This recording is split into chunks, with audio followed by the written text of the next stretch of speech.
ਸਕੀ ਸਾਹਿਬ, ਤੁਸੀਂ ਬਹੁਤ ਗਹਿਰਾਈ 'ਚ ਪੰਜਾਬ ਦੀ ਤਹਿਰੀਕ-ਏ-ਇਨਸਾਫ ਸਿਆਸਤ ਨੂੰ ਸਮਝਦੇ ਹੋ। ਇੱਕ ਸਵਾਲ ਜਿਹੜਾ ਹੈ ਨਾ ਹਰ ਬੰਦੇ ਦੇ ਜ਼ਿਹਨ 'ਚ ਆਉਂਦਾ ਹੈ, ਅਸੀਂ ਵੀ ਬਤੌਰ ਸਾਫੀ ਦੇਖਦੇ ਰਹੇ ਹਾਂ ਕਿ ਤਹਿਰੀਕ-ਏ-ਇਨਸਾਫ ਦੇ ਜਿਹੜੇ ਬਾਨੀ ਨੇ ਉਹਨਾਂ ਦੇ ਮਜ਼ਾਜ ਦਾ ਪਤਾ ਨਹੀਂ ਚੱਲਦਾ। ਜਿਸ ਵੇਲੇ ਕੁਰਬਾਨੀਆਂ ਚਾਹੀਦੀਆਂ ਹੁੰਦੀਆਂ ਨੇ ਤਦੋਂ ਉਹਨੂੰ ਯਾਦ ਆਉਂਦਾ ਹੈ ਪੁਰਾਣੇ ਨਜ਼ਰਿਆਤੀ ਬਾਨੀ ਕਾਰਕੁਨ ਤੇ ਰਹਿਨੁਮਾ। ਜਦੋਂ ਇਕਤਦਾਰ ਆਉਂਦਾ ਹੈ ਉਸ ਟਾਈਮ ਉਹ ਵੇਖਦੇ ਨੇ ਜਿਹੜੇ ਨਵੇਂ ਨਾਲ ਨਵੇਂ ਨਕੋੜ ਪੀਸ ਆਏ ਹੁੰਦੇ ਨਾਲ ਉਹ ਲਾ ਲੈਂਦੇ ਨੇ ਨਾਲ। ਪੰਜਾਬ ਦੀ ਗੱਲ ਕਰੀਏ, ਤੁਹਾਡੀ ਅਸਲ ਤਾਕਤ ਜਿਹੜੀ ਉਹ KPK ਨਹੀਂ, ਅੱਜ ਵੀ KPK ਨਹੀਂ ਹੈ। ਤੁਹਾਡੀ ਅਸਲ ਤਾਕਤ ਜਿਹੜੀ ਹੈ ਸੀ ਜਿਹੜੀ ਦੁਬਾਰਾ ਹੋ ਸਕਦੀ ਉਹ ਪੰਜਾਬ ਹੀ ਹੈ, ਕਿਉਂਕਿ ਪੰਜਾਬ ਲੱਭੇਗਾ ਤੇ ਤੁਹਾਨੂੰ ਕੁਝ ਲੱਭੇਗਾ।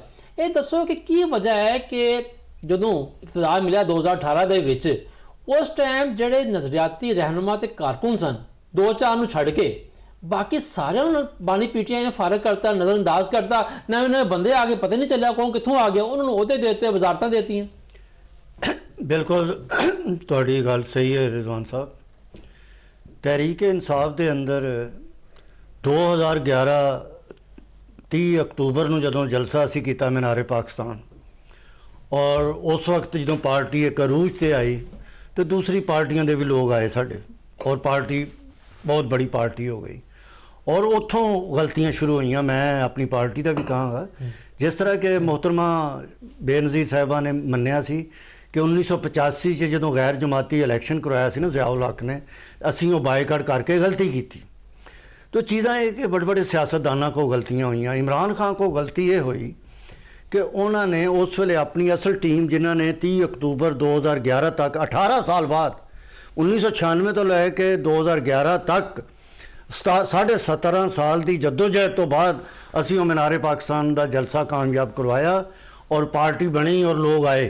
लेकिन इमरान खान ने किया गलती ये हुई कि उन्हें अपने साथियों को इग्नोर कर दिता और जड़े उस वे ग्रुप्स आए सी अलीम खान सी जहांगीर तरीन उन्होंने उन्होंने लोगों को ज़्यादा अगे कर दिता। मैं मतलब अलीम खान साहब की गल जरूर कराँगा। मैनू उन्हें एक दफ़ा कहा कि जकी भाई साडा कोई कसूर नहीं। खान साहब ने यह कहता कि भी जो मेरे फाउंडर नजरियाती है उन्होंने पिछे रखो क्योंकि वो असल नज़रिए के उत्ते कायम है। अच्छा ये गल तो उन्होंने कही? हाँ मैनू अलीम खान साहब ने कही सी कि साडा कोई कसूर नहीं है, तुसीं साडा कसूर ना कढ़िया करो। मैं कहा मैं घवास के चुप कर गया। बहरहाल और वो गलती 2018 च इलैक्शन जड़ा सजाद साहब ने कहा ना कि वो तुहानूं हुकूमत देखो यह भी जी हुकूमत आई है, देख लो जिस तरीके आई है, जिस तरीके सीटां जड़ियाँ मतलब इन्होंने दित्तियां गई, मतलब ये साडी अज दा नहीं, ये साडे हमेशा इलैक्शनां नूं जड़ा है इस तरीके ने लड़े गए इलैक्शन और लोग कबूल कर लेंदे हैं। लेकिन बहरहाल 2018 साडी गवर्नमेंट बनी, फिर उस गवर्नमेंट नूं ख़त्म किया गया, अलाइज नाल शामिल सन, अलाइयां नूं तोड़िया गया और उस तो बाद वोट ऑफ नो कॉन्फिडेंस किया गया। जिस तरह के सजाद साहब कह रहे हैं कि मुफाहमती है पार्टी है, मुफाहमत चाहते हैं, तो मुफाहमत वास्ते मुफाहमती बंदा अगे वधदा हुंदा है कि यार ये लड़ाके ये लड़ते पे आपस में, मैं अगे वध के कुछ करा इस मुल्क लिए करा ताकि इस मुल्क के जिस तरह के असीं कहने कि मुल्क के हालात बेहतर होण, मैशत बेहतर होवे तो मुल्क से अमन होएगा तो बेहतर होएगा। तो ये मैं चाहांगा कि भी ये अगे आन और करन ये आके अगर मुफाहमत हो सकती है तो मुफाहमत होवे। इमरान खान नो डाउट साढ़े अज भी बड़े इख्तलाफात ने अपने इमरान खान दीयां गलतियां दे नाल, लेकिन ये नो डाउट कि पूरे पाकिस्तान च इस वेले वोट बैंक जो है वो इमरान खान का 90% वध चुकिया तहरीक-ए-इनसाफ का। इनू बाहर दे लोग भी मानते, मीडिया भी मानता है और पाकिस्तान का मीडिया दे ते भी गल हुंदी है कि वह वोट बैंक बहुत वध गया। यदी वजह यदी मोहतरमा का बेनज़ीर साहिबा का क्यों वोट बैंक वधिया सी कि वह बेचारी ने जेलां देखियां सी, तकलीफां देखियां सी। साडा पाकिस्तानी कौम जिहड़ी है ना, खासकर पंजाब की कौम जिहड़ी बड़ी एक जज्बाती कौम है। जिहड़ा दुखी बंदा होएगा ना, जिहड़ा तकलीफ च होएगा उहदे नाल कौम खड़ी हो जाएगी। ये नहीं देखेगी कि इमरान खान या बेनज़ीर भुट्टो साहब भी आके मुल्क के कोई हालात बदल देंगे, इत्थे दुध दी नहरां बहन लग पैणगीਆਂ, सिर्फ एक वो मजलूम दे नाल खड़े हो जाते। अच्छा तुसीं ये गल करो ना वोट बदलण दी ते चोई सजाद साहब सिर मारते पे, लगदा इन्हां नूं गल पसंद नहीं आई। नहीं आई तो सजाद साहब मैं एक्चुअली थोड़ा जिहा क्लीयर करना चाहता और कर चुके हैं काफ़ी दफ़ा। इन्हां दा वोट पूरे पाकिस्तान च अज गूगल ते सर्च कर लें 2 करोड़ तो उत्ते वोट नहीं हैगा। ठीक है, 2 करोड़ का जिहड़ा है ये लफज 90% यूज़ करते हैं हमेशा 24 ਕਰੋੜ ਦੀ ਆਬਾਦੀ ਨੂੰ ਇਹ 90% ਯੂਜ਼ ਕਰਨ ਤੇ ਉਹ ਕਿੰਨੇ ਬਣਦੇ ਨੇ ਤੁਸੀਂ ਅੰਦਾਜ਼ਾ ਲਗਾ ਲਓ। ਪਾਕਿਸਤਾਨ ਪੀਪਲਸ ਪਾਰਟੀ ਦੀ ਗਵਰਨਮੈਂਟ ਇਸ ਲਈ ਪਾਕਿਸਤਾਨ ਦਾ 65% ਰਕਬੇ ਦੇ ਉੱਤੇ ਪਾਕਿਸਤਾਨ ਪੀਪਲਸ ਪਾਰਟੀ ਦੀ ਗਵਰਨਮੈਂਟ ਹੈ। ਅਸੀਂ ਤੇ ਕਦੀ ਇਹਨਾਂ ਨੂੰ ਵੋਟ ਨਹੀਂ ਗਿਣਾਇਆ। ਪੀਪਲਸ ਪਾਰਟੀ ਦੀ ਕਸ਼ਮੀਰ ਵਿੱਚ ਗਵਰਨਮੈਂਟ ਹੈ, ਪੀਪਲਸ ਪਾਰਟੀ ਦੀ ਬਲੋਚਿਸਤਾਨ 'ਚ ਗਵਰਨਮੈਂਟ ਹੈ, ਪੀਪਲਸ ਪਾਰਟੀ ਦੀ ਸਿੰਧ 'ਚ ਗਵਰਨਮੈਂਟ ਹੈ ਤੇ ਇਹ ਬਿਲਕੁਲ ਗੱਲ ਹੋਰ ਥੋੜਾ ਦਿਨਾਂ ਦਾ ਜੀਬੀ ਚ ਵੀ ਆਉਣ ਵਾਲੀ ਤੁਹਾਡੀ ਜੀਬੀ 'ਚ ਵੀ ਆਉਣ ਵਾਲੀ ਅਲਹਮਦੁਲਿਲਾ ਪੰਜਾਬ 'ਚ ਵੀ ਆ ਜਾਏਗੀ। ਪੰਜਾਬ 'ਚ ਵੀ ਆਏਗੀ ਇਨਸ਼ਾਅੱਲਾ ਤਾਲਾ। ਜੀਬੀ ਮਿਲ ਜਾਣਾ ਛੇਤੀ ਜ਼ਰਦਾਰੀ ਕੋਈ ਸਾਹਿਬ ਤਰਮੀਮ ਦੀ ਮਨਜ਼ੂਰੀ ਦੇ ਜੀਬੀ ਜ਼ਰਦਾਰੀ ਸਾਹਿਬ ਕਹਿੰਦੇ ਨੇ ਚਲੋ ਇਹਨਾਂ ਨੇ ਵੀ ਤੇ ਖੇਡਣਾ ਤੇ ਜੋ ਨਹੀਂ ਪੰਜਾਬ ਤੇ ਇਹਨਾਂ ਨੂੰ ਦਈ ਰੱਖੋ, ਕੋਈ ਗੱਲ ਨਹੀਂ ਹੈ। ਅਸੀਂ ਇਨਸ਼ਾਅੱਲਾ ਵਫਾਕ ਵਿੱਚ ਗਵਰਨਮੈਂਟ ਵੀ ਸਾਡੀ ਆ ਰਹੀ ਹੈ ਤੇ ਇਸ ਤਰ੍ਹਾਂ ਨਹੀਂ ਆਂਦੀ ਹੱਟ ਦਰਮੀਆਂ ਨਾਲ। ਇਹ ਹੁਣ ਇਹ ਹਮੀਦ ਸਾਹਿਬ ਜਿਹੜੇ ਸਨ ਜੀ ਇਹਨਾਂ ਦੇ ਉਹਨਾਂ ਦੀ ਸਜ਼ਾ ਤੋਂ ਬਾਅਦ ਪੀਟੀਆਈ ਨੇ ਇਹ ਲਫ਼ਜ਼ ਕਹਿਣੇ ਸ਼ੁਰੂ ਕੀਤੇ ਨੇ। ਤੁਹਾਨੂੰ ਸ਼ਾਇਦ ਯਾਦ ਹੋਏਗਾ, ਮੈਂ ਅਗਰ ਗਲਤ ਹਾਂ ਤਾਂ ਮੈਨੂੰ ਦੱਸੋ।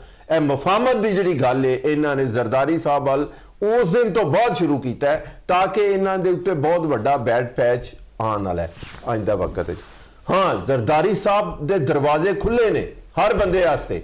ਇਹ ਆਪਣਾ ਡੈਲੀਗੇਸ਼ਨ ਲੈ ਕੇ ਆਣ, ਲੇਕਿਨ ਇਹ ਕਿਸ ਮੂੰਹ ਨਾਲ ਜਾਂਦੇ ਨੇ ਕਿ ਜਿਨ੍ਹਾਂ ਨੇ ਬਦਤਮੀਜ਼ੀਆਂ ਇੰਨੀਆਂ ਕੀਤੀਆਂ ਨੇ ਅਸੈਂਬਲੀ ਦੇ ਅੰਦਰ, ਜਿਨ੍ਹਾਂ ਨੇ ਇੰਨੇ ਬੁਰੇ ਅਲਫਾਜ਼ ਕਹੇ ਹੋਏ ਨੇ, ਤਾਂ ਕਿਹੜੇ ਮੂੰਹ ਦੇ ਨਾਲ ਫਿਰ ਜਾਂਦੇ ਨੇ। ਲੇਕਿਨ ਪੀਪਲਸ ਪਾਰਟੀ ਦਾ ਦਰਵਾਜ਼ਾ ਹਮੇਸ਼ਾ ਖੁੱਲ੍ਹਾ ਹੈ। ਪੀਪਲਸ ਪਾਰਟੀ ਵਫਾਕ ਦੀ ਜਮਾਤ ਹੈ, ਚਾਰੇ ਸੂਬਿਆਂ ਦੀ ਜਮਾਤ ਹੈ।